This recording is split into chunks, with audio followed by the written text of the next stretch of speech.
Thanks, Don. Yeah, I was supposed to be speaking yesterday, and I'm just telling is it a little loud, Dave, isn't it? Or, no, it's okay. I'm just telling the women this, because you guys come in your beautiful suits and your sports coats, and you look like $1 million, and you change shirts every day, and you look great. Women, we're not supposed to wear the same thing the next day. So I wore this yesterday because I was supposed to speak, so I'm doing a horrible fashion faux pas. I want to apologize to my sisters here because you're not supposed to wear the same thing, but that's the way it happened. So, all right. So thank you, Dawn, and the board for asking me to speak. Dave, is it too loud back there, or is it okay? Okay.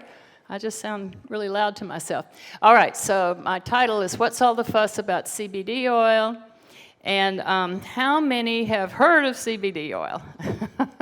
Everybody. How many have taken it with success or liking it? Yeah, like about at least a third. How many have taken it without success or didn't like it? Yeah, okay, all right. So just a few. And how many are sick of all the damn spam in their emails about CBD oil curing everything, and you name it. I know I am, and it's just gotten to be so commercial right now. So that is not my experience. My experience is different, and I'm going to be talking about it. But I just want to say that we already have so many incredible herbs, homeopathic remedies, supplements in our protocol that we can use, very successfully. However, but the CBD oil is a big piece. It's a definite piece for a lot of patients, and we need to include it in our holistic armamentarium of healing. It is important. All right, so another acronym. CBD is for cannabidiol. That's a mouthful, cannabidiol. And there are 60 cannabinoids in the cannabis sativa or hemp plant. CBD is one, and THC, the more psychoactive component, is another one. So by definition and by law, CBD has to have less than 0.3% of THC. So that's the good news about CBD oil. It doesn't get you high. It doesn't have the psychoactive component. That THC is almost negligible.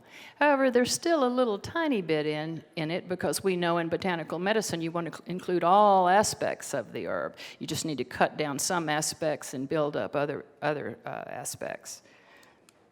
So history of the cannabis plant has been around forever.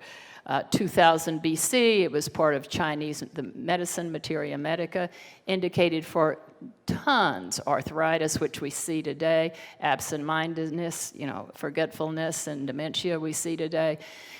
It was also a healing plant in ancient India, and one of the 5 sacred plants in the Vedas. Now, y'all correct me, but I think the Vedas was like 6,000 BC. I mean, that long ago, and incredible. If you ever read the Vedas, they're amazing, beautiful scripture. So that means that CBD has been around with us for 8,000 years. It even has biblical references. In Exodus, there's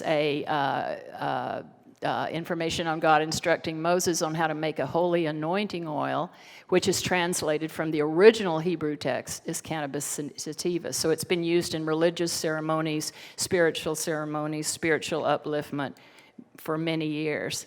Here's a Sicilian painting where there's a depiction of Jesus, and there's a cannabis sativa plant right there, and he's healing the blind. And we know now that cannabis works very well on certain degenerative eye conditions. Even in western part of Europe, Greece, as well as England, they were using hemp medicinally, as well as for paper and other products. And Sweden, so the archaeological evidence is amazing. It's been around for so long. Now, in our country, we recognize that too. And in the U.S., hemp was very patriotic. George Washington and Thomas Jefferson said to grow it. Of course, again, it was for canvas for sails and rope and all these things the early pioneers really needed, early settlers. In fact, the Declaration of Independence was written on cannabis sativa, on hemp. So it's been around a long time and been used a lot. Normally, you say hemp when you're talking about rope and clothing and material, and you say CBD oil when you're talking about the medicinal aspect, but sometimes they get combined. Okay, we also recognized in the 1800s, before the terrible 20th century came along and all the toxic chemicals and pesticides and heavy metals and big pharma came along. In the 1800s, we were still an amazing country, and it was in the U.S. pharmacopoeia, over-the-counter and prescription for, look at that, just so many things. Again, there you got that arthritis, which is so good for today. Tetanus, typhus, we don't treat that, but it was good for those things in the past. Alcoholism, incontinence, convulsive disorders, there you go, Charlotte's Web, for epilepsy, tonsillitis, etc. So the question is, with this auspicious beginning 8,000 years ago, what happened? And two things happened: the Industrial Revolution and the rise of big pharma and big big chemical companies, etc., during the 20th century. And second, the recreational abuse during the 60s and 70s. So first of all, big pharma, big oil, big corporations that practice capitalism at any cost, profit at any cost, not what our country was founded on. Rockefeller, Carnegie, Mellon, etc. This runaway greed replaced a lot of herbal medicine that our country was founded on with pharmaceutical drugs, of course, especially after World War II, when everything became really automatic in this country with big corporations. And then hemp cloth was phased out in favor of, remember, the rayon and the polyesters. Of course, our mothers and grandmothers, for some of y'all, appreciated that because the women's revolution hadn't happened yet, and ironing is very time-consuming. So a lot of these things were touted as wonderful, that you didn't have to do all the drudgery of housework. But again, it wasn't with the understanding of what these products did to us in a negative way. So recreational abuse, 60s and 70s. The cannabis sativa plants were then were then cultivated to be high in THC. So the CBD part came down, THC came up because kids wanted to get higher and higher. And definitely there was, wisdom and spiritual understanding from smoking pot and eating pot and all the things that some of these people did in the 60s. But again, it wasn't with it. We were rapidly becoming a culture missing the wise traditions of our parents, our grandparents, the understanding that it was too much in spiritual, religious ceremonies or for self-understanding at certain times. It was okay, but we have to remember that THC is a neurotoxin that does accumulate in our brain. It's not okay to continue to smoke it. So then in 1970, the Controlled Substances Act came along, and cannabis became illegal. A lot of people were put in jail selling it or just having it. So I like to call him the father of CBD oil. First of all, back in 1964, Dr. Raphael McCullum, you'd say that in? McCullum, professor of medicinal chemistry at Hebrew University in Jerusalem, he first synthesized THC and explained to people what that psychoactive component was doing. Then later on in 1992, he and his team identified anandamide, which is another CBD, which gives you a feeling of bliss and happiness and confidence and delight. And later on discovered all the other neurotransmitters that were in the whole CBD system. Lots of research from him on the healing of the body from CBD. So here's the confusing thing, I think. For me, at first, too, I was like, why are people taking this product And why is it needed so much? Well, we have CBD-like substances in our body. And that's why they named them CBD, because we have these two things in arachidonyl ethanolamine, anandamide, and we have 2 arachidonyl glycerol. So we have these 2 arachidonic acid type amino acid complexes that are nearly identical to the CBD compounds found in the cannabis plant. So we call it the CBD system in the body, but it's actually the 2-AG system and the anandamide system, but it's become known as the CBD compound system because it's almost identical, and that's why it helps us. So why should we use it? Well, we have in botanical medicine a great history of treating neurotransmitter deficiencies with botanical medicine. First of all, everybody recognizes hypericum, right? St. John's wort. It's a natural SSRI. It can increase serotonin, be calming. For some, it's very good for anxiety, regulates sleep, mood, appetite. For some, it doesn't work. It's very individual. But it inhibits the reuptake of serotonin like the drugs without the drug side effects. Lemon balm, Melissa officinalis, is a dopamine neurotransmitter, and it mimics dopamine in the body and can help boot that neurotransmitter system to help, again, regulate movement, blood pressure, emotional responses, etc., when that's deficient in our body. So same thing, CBD oil can also help us when we're deficient in these CBD molecules in our body, compounds in our body. So the CBD oil binds to the cannabinoid receptor sites in our brain and body that have been blocked for years. Why? Probably, again, 20th century toxins, antibiotics, excess antibiotics, vaccines, excess, petroleum chemicals, mercury amalgam fillings, blah, blah, blah, all the toxicity that happened. And they found that it was very important. The CBD system was just as important as the dopamine and serotonin function, and that's why there's all this excitement about it, because it's working. So there's 2 types, CB1 and CB2 receptors. On the whole, the CB1 is found in the brain and spinal cord, in the central nervous system, and on the whole, the CB2 receptors are found in the organs, glands, and immune system.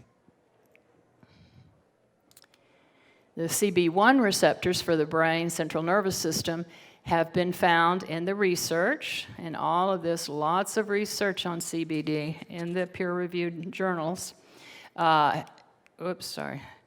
been found to mediate learning and memory, big effect on brain fatigue, memory loss, epilepsy, etc., decision-making, emotional reactions. A lot of people respond that, I just feel stronger and more confident and physically and mentally on CBD.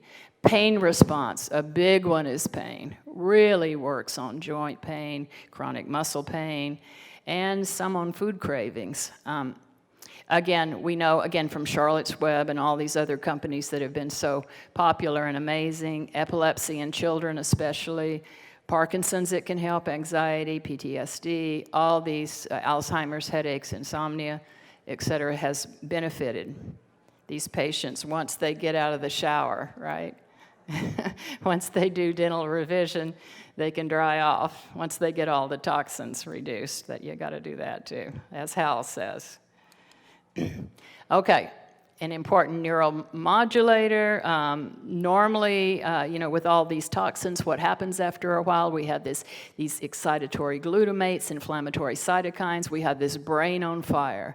So really, instead of being the amazing, realized, calm human beings we're supposed to be in this life, especially now that we don't have the drudgery of housework and all that, this world would be so amazing right now if the pharmaceuticals wouldn't have come along and the big corporations. But instead of having this incredible life where we move through life with more self-understanding and more strength and more equanimity, we have toxins from GMO and mercury, et cetera, that causes this chronic inflammatory cycle, and CBD can help that.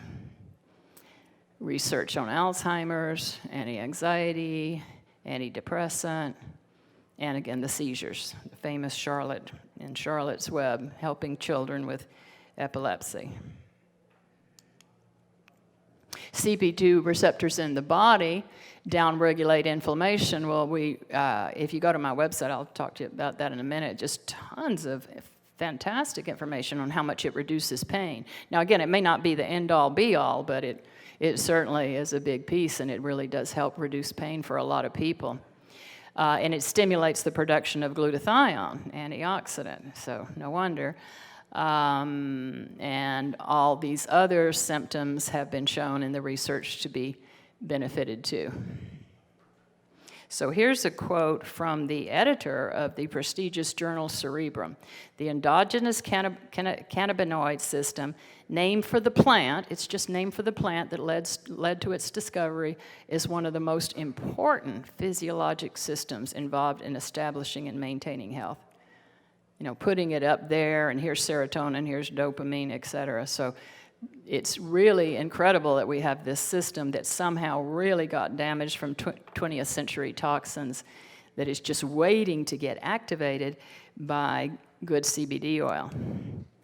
So, as I said, in the 60s and 70s, it was popular. The farmers and others, grew it cultivated it to make it high THC plants that check with laboratories to get higher and higher THC plants to get higher and higher, and that's what kids do until they find themselves, right?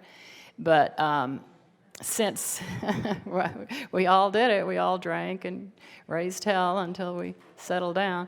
But since the medicinal uses, since the 1990s, it's turned around big time because everyone's realizing how important the CBD is.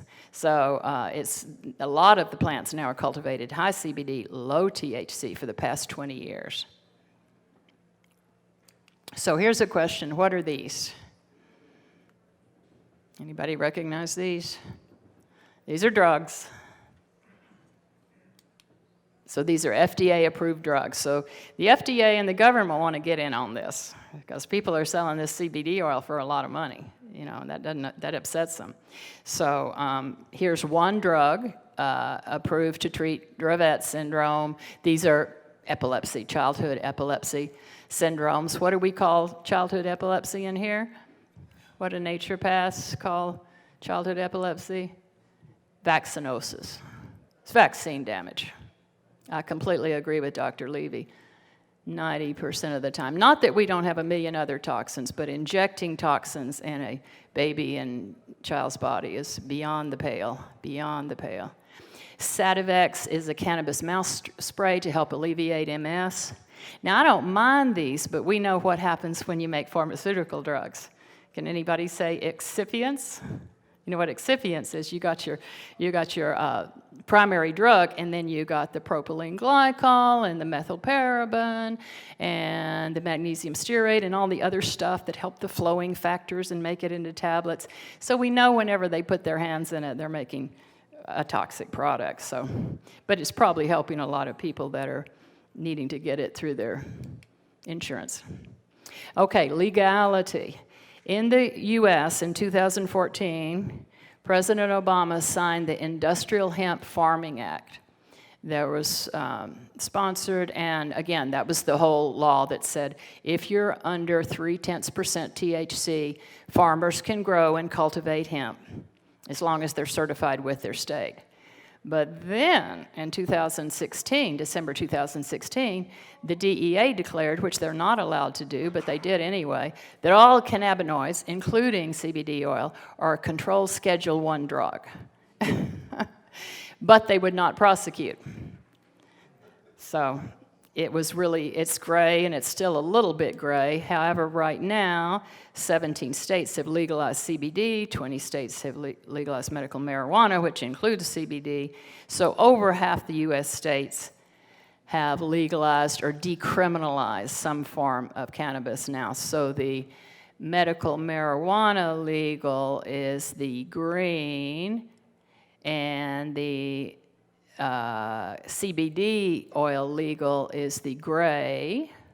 Well, that's a big part. That's way over half, isn't it? Big part of the country. So, and then on the legality issue, Mitch McConnell from Kentucky wanted his Kentucky farmers to make money because the state of Colorado is having some problems with legality, but man, are they a rich state now. You know, social services and all these other state-funded services are being well-funded because they've got lots of money now. So Mitch McConnell wants that for his Kentucky state. So June 28th, he passed this farm bill. So again, so the whole country could grow CBD instead of each state having different jurisdictions and different laws. But it was supposed to be passed in September, and I'm still having trouble going online to see if the House of Representatives has passed it. So I don't know. Does anybody know about that yet? I don't know if it's gone through. It could still be in transit, but this is a good sign. So, back to my premise. What's all the fuss about CBD oil? Well, as you can see, tons of research. It's amazing and it's an important herb. We need to use it. But some people argue, don't we have natural cannabinoids in our diet? We do, because we have arachidonic acids in our meat, right? And, you know, in our bone broths and our well-made meat stocks and soups, etc., we should be getting a certain amount of cannabinoids. Here's the arachidonic acids in foods: chicken, eggs, beef, sausage, fish, burgers. Again, all the protein has lots of arachidonic acid in it. If you fully absorb all your proteins and nutrients, that's another problem. So, the question is, why do we need to supplement with this herb if we have it in our diet, and especially those of us that are eating really, really well right now with pastured eggs and grass-fed beef broth and that kind of thing? Isn't it enough? Isn't it good enough? No, it's not. It doesn't seem to be enough. There are a few lucky people that seem to be okay and not need the cannabinoid oil and not be disturbed by 20th century toxins, but they're very few and far between, usually not vaccinated, usually homeschooled. So that's why I wrote my book years ago, because I was first practicing in Seattle, and you know, I had patients coming in with breast cancer or Crohn's disease or, you know, you name it, and they ate well, and they were happy, and they exercised, and they filtered their water, and all of that. General holistic health guidelines, which are essential, but, and even took supplements, etc. But we have to go back and mediate or remediate the damage from the 20th century. The amalgam fillings, the incorrectly extracted teeth, the root canals, the too many antibiotics, the dysbiosis, you name it. So that's why I call my book Radical, because radical means radix, means getting to the root, which we all have been talking about this weekend. We want to get to the root of the problem. So here was my personal experience with CBD oils. I'm very sensitive. I'm a canary. I'm a healthy canary now, but I'm a canary, so that helps me in practice. It's not always so much fun in life, though. So I'm highly medication sensitive, highly nutrient sensitive, and you know, where there's smoke, there's fire. I ordered some CBD oils, best ones I could see, and I had a lot of negative reactions to them. So I decided to try and make my own. So full disclosure, I made my own remedy, and I do profit from it. Of course, I think after 10, 20, 30 years in practice, all of us should start creating what we want to in practice. So I hope all of you do the same thing, and I know some of you are. So in order to describe my CBD oil, because it's apples and oranges with Charlotte's Web, it's very different. I'm going to ask you all a question. Would you eat beans without soaking them first? Everybody says no. How come? You get gas, right? How come? Because you can't digest your proteins, because you've got protease inhibitors, you've got all kinds of anti-nutrients, phytic acids, lectins, etc. Now, it's interesting to think about the different kingdoms. So here's the poor plant kingdom. It can't run Can't hide, can't do anything, you know. It has to just sit there and deal with the wind and the rain and the squirrels and all the insects that are trying to eat it. And, you know, so in order to survive, what they must do is somehow have preservation purposes to block the seeds from sprouting prematurely so they survive, so their species survives. Animals can run. We can run away from danger, so we're not loaded with those phytotoxins, but the plant world really is. Phytotoxin, again, protease inhibitors. You don't digest your proteins very well. Phytic acids are classic. They inhibit a lot of minerals. Also magnesium should be in there.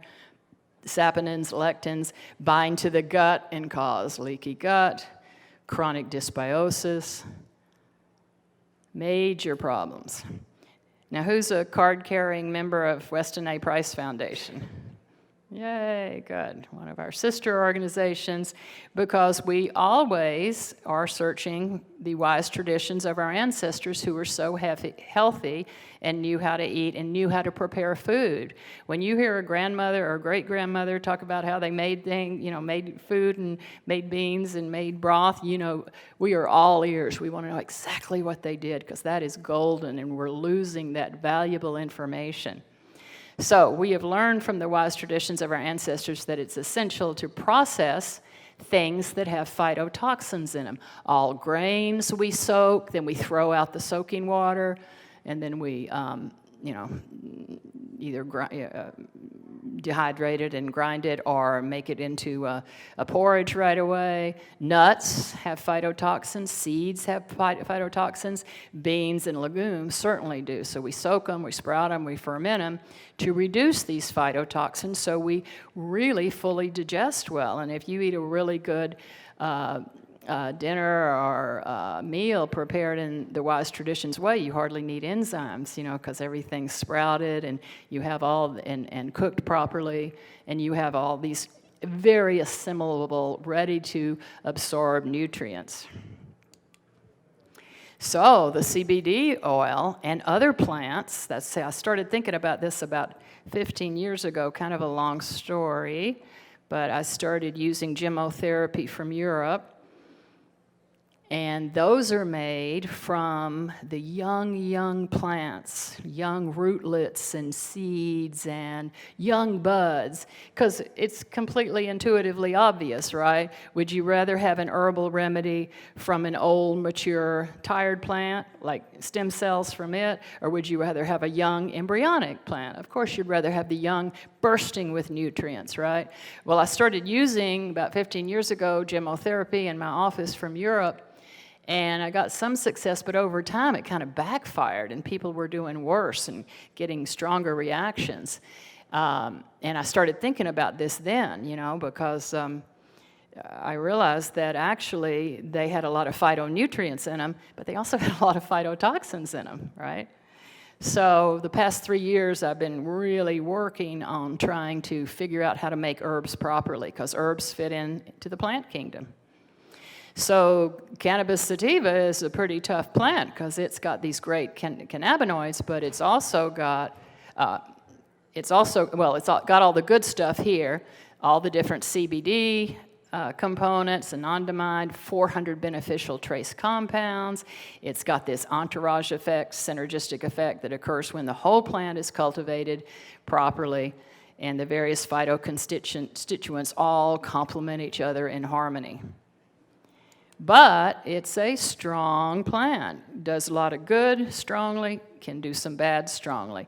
It's got a heck of a lot of anti-nutrients in it. Again, a lot of phytic acid, tannins, trypsin inhibitors, saponins that just tear up the gut.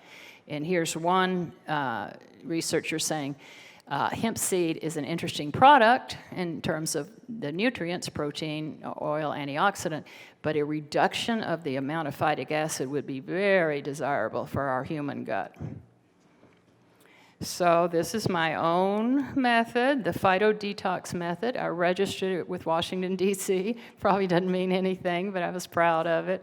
So I do a soaking method, proprietary. I'm not going to tell you what it is, but it reduces the natural phytotoxins. And I also have a way, based on a Ukrainian doctor in the early 1900s, to enhance the plant stem cells, Dr. Filatov. Filatov. He's very interesting. If you Google him on the net, Dr. Filatov, Filatov, he was an ophthalmologist. He did a lot of fantastic surgery and grafting after World War I and World War II. And he found that, like, he'd pick an aloe vera plant and he'd put it in a box for 2 or 3 weeks. And he found that the stem cells in the aloe vera plant were increased because of the stress of that plant, that leaf being in the box. Well, I tried that. And I think he also said to put it in the refrigerator. I put it in the refrigerator. It didn't work at all. But I used some of his principles to think, I want to kind of stimulate and disturb the plant, and then I want to just continue the soaking method with good music and information, and then I pour off the toxins, and then I make my plant. So it makes them much more bioavailable, and it's good, especially for sensitive people, like me and a lot of your patients. So it's called phytodetoxification, and again, it enhances the phytonutrients, and it helps reduce the phytotoxins.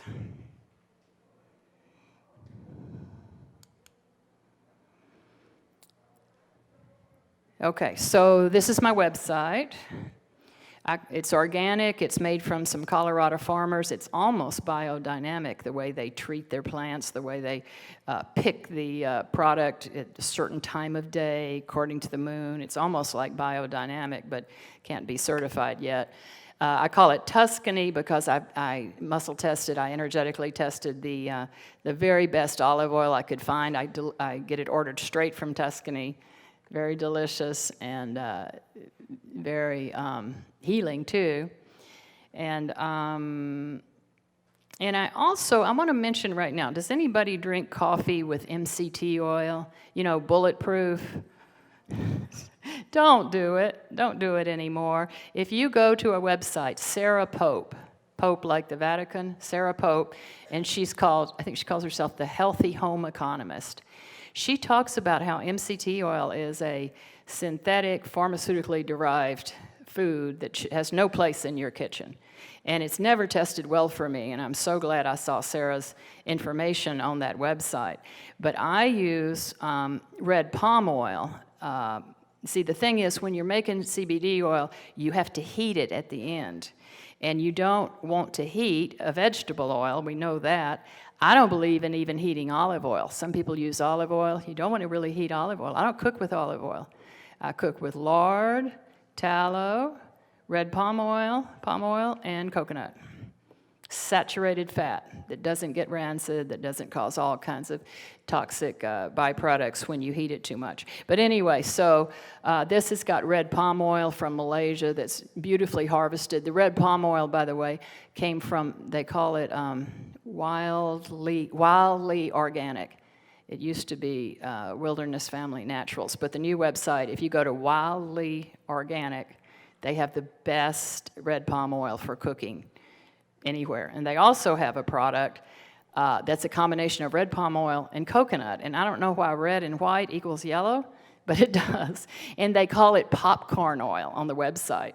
And a lot of my patients like that better because the red palm oil's a little heavy or whatever, and the coconut oil's a little too coconutty. But when you combine it together, and they need to change the name from popcorn oil, but when you combine it together, popcorn oil is just right. So anyway, mine has red palm oil in it, and therefore the dropper may be a little globby, goopy. It's okay. It's worth it not to have MCT oil in it, toxic MCT oil, a manufactured food. It should never be in your kitchen. Okay, so I don't have a big pediatric practice. I don't have a big cancer practice. So in general, and a little bit of neurological disease, but in general, these are the things that my patients mainly say that they do well with: insomnia, fatigue, the brain, anything wrong with the brain, anything wrong with pain, and also that anandamide, just kind of feeling like, hey, I feel more confident, things are going to be okay, just that well-being and a sense of, not euphoria, but, almost feeling better. Now, let's just talk about dose now. So we don't want to get stuck, nor are we, as biological dentists and holistic physicians and practitioners. We're not stuck in the allopathic model. However, we did grow up in America, and we grew up in this, more is better. We can't help it, give me more, this works, give me 20 of them, or give me 200 milligrams of 20 milligrams work. So, but I just wanted to remind people that the reductionist mechanistic model doesn't work. These are true statistics. Over 50% of American adults and children are chronically sick. So I don't think allopathic medicine is working in America. We're 39th in life expectancy among developed nations. 39th. And I think we spend more than any other country on healthcare. So it's insane. So that mechanistic model, right, here it is. My 3 products, sensitive, balance, and strength, is completely thrown out the window because I have ridiculous doses of CBD. My sensitive formula is in micrograms. So for those of you that use Charlotte's Web or use other CBD oils and it works, keep going. But for those of you that are sensitive, or you had kind of an ab reaction, or it didn't work for you, you might want to consider mine, even though it's so tiny. So, and I believe that's a good idea because I use the analogy of a starving man. So you can see a starving man on the desert. Are you going to give him a 5-course dinner? Chateaubriand, wine, potatoes, etc., Caesar salad? No. So our CBD receptor sites throughout our body, for some reason more than almost any other neurotransmitter, have been deficient and blocked our whole life. Perhaps it's vaccines that really affect this. And so therefore, we don't want to turn on those receptor sites all at once, except perhaps it's working in acute disease, like a child with epilepsy, where the stronger doses are fine. Because what is acute disease? You meet fire with fire. It's completely fine. If I'm about to get the flu, man, I'm taking so much vitamin C and redosing my remedy and doing all that, taking high mega doses, it's okay because this acute disease is being met with an acute, strong reaction, and they match each other. Just like I have a 5-day mercury amalgam detox protocol, and anytime you drill on the teeth, it's like acute disease, right? You're increasing that mercury vapor, it's going throughout the body no matter how hard you try. So you treat those 5 days right after drilling strongly with 3 or 4 times the amount of your normal nutrients, arnica, hypericum, all kinds of things. Same thing with cavitation surgery. I don't know why I'm stuck on the number 5, but I seem to be. So I have a 5-day cavitation surgery protocol too, and it seems like those 5 days, the day of and 4 days after drilling, are that acute time where you do everything you can to reduce the inflammation, heal the site, and people do really well, especially with y'all's fabulous surgical techniques. So we're not having any problems anymore.